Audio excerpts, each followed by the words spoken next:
Good afternoon, everybody. I hope everybody had a good weekend.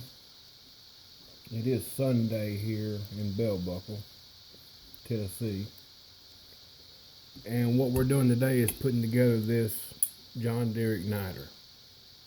So what I've done already is, of course, I put it in electrolysis and cleaned it up, but I put some grinding compound right here on this seat, and I did make them two surfaces with some grinding compound. So since that is done, the next thing you're going to do is take your stationary shaft, which is this here, and just put you some mica on it. And what you want is, you want these two, excuse me, after you tighten this other side down, you want them 2 points there to match up. And the idea is to have the same amount of mica coming out this end as you do over here.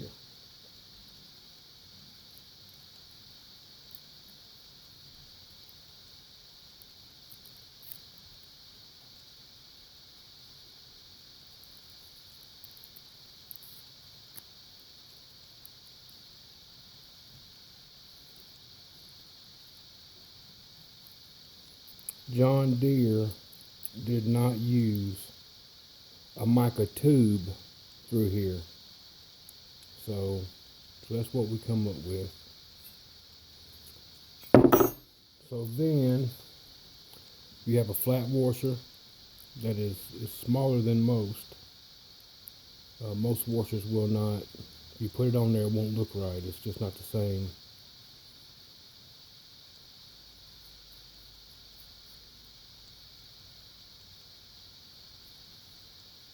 See, right now you can turn this.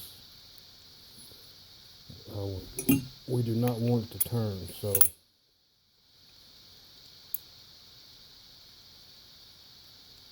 let's see what we ended up with there.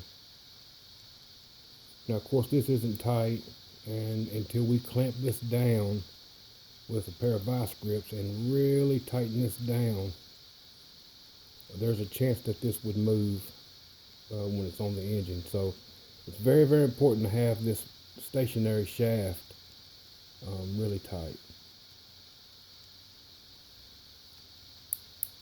So let's see if I can widen this camera out. Yeah. So the next thing we're going to do is we're going to put this thing together.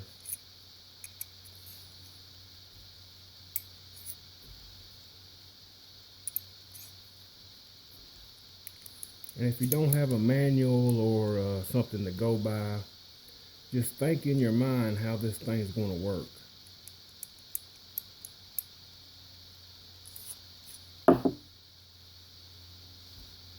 And what everybody does wrong is they put this spring on backwards. I've done it. I think anybody that's ever worked on one of these has probably done it.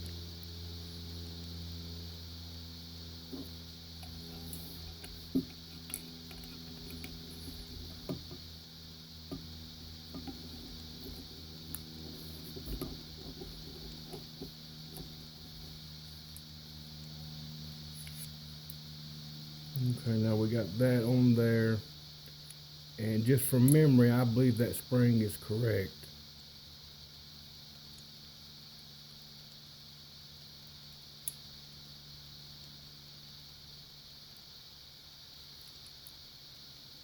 So this here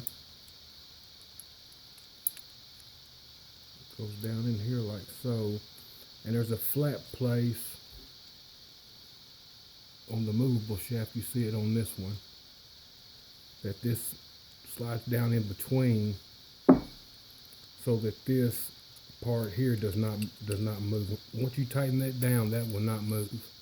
The only thing that really moves is this, and then this does a little jolt to where they come apart. It goes is the best way to put it.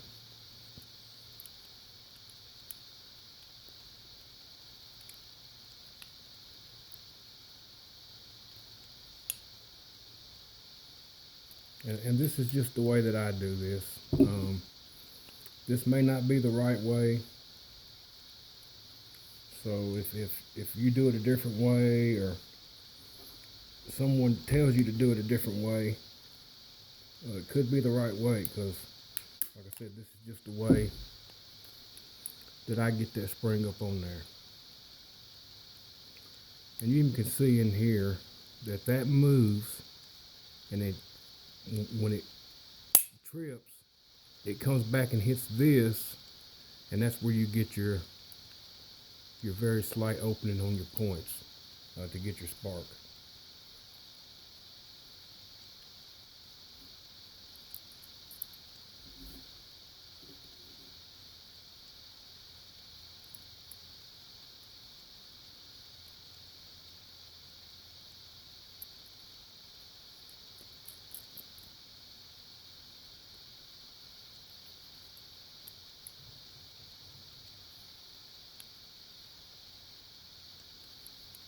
Everything's looking good so far.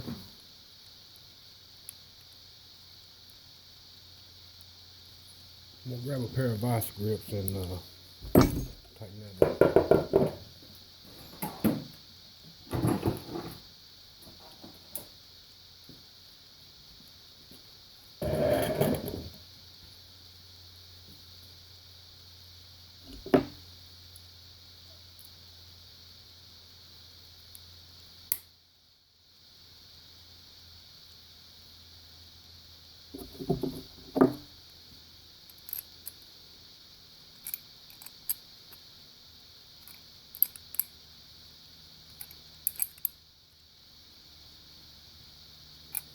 Very important to get this tight.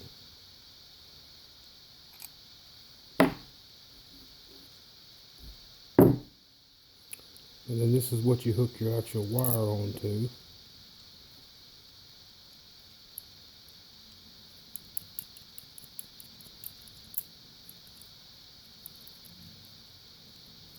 And in order to tighten this one up and to get it tight enough to where you can't move this, because what happens is if you don't get all that tight, putting that wire on there, you will move this, and then your points in the back will not be lined up, and you'll lose your spark. So but you have to hold this back one while tightening the front one.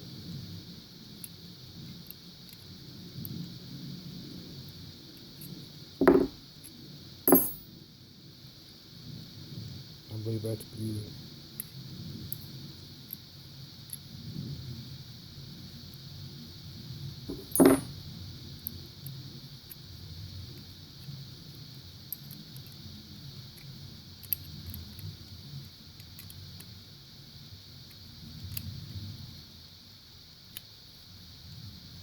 Everything should be really tight. This part does move, so you want everything to be locked down. This spring right here, I guess you would call the return spring. It kind of makes sure that it returns. Oh, let's see.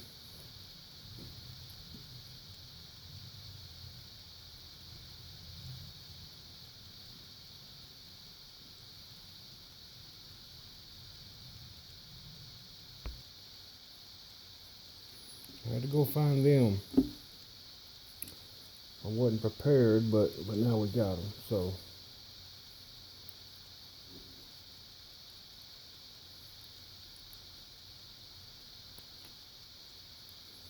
and see, this needs to go through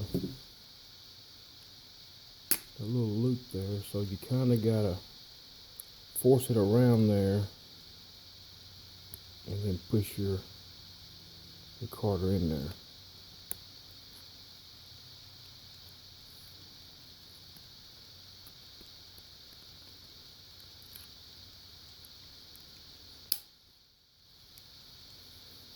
Just like so, and we'll cut that off.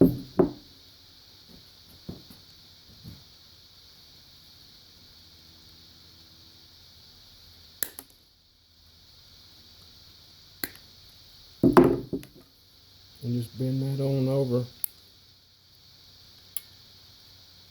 to where it looks good to you.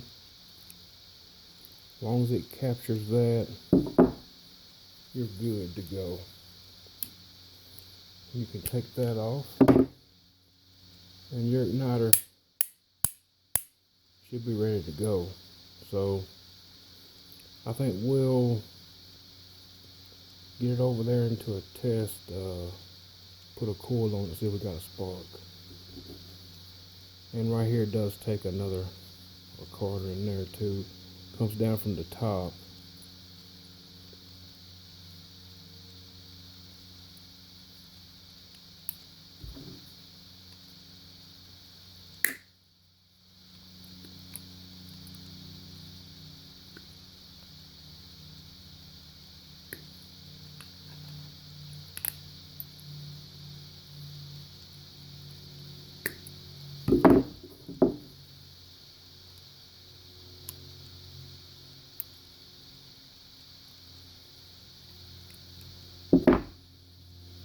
Okay, I'm gonna pause y'all again and get you over to where the vise is, and we'll see if we got a spark.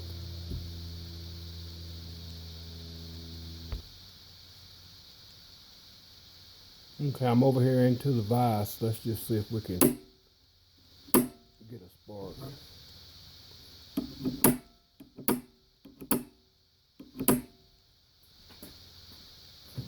don't know if y'all can see it or not, so.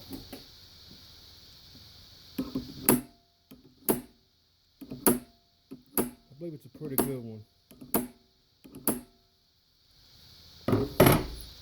So that's really all it is to rebuilding an igniter for a John Deere 1.5 horsepower. And I believe the 3 horsepower takes the same igniter as this one also. So thanks for watching.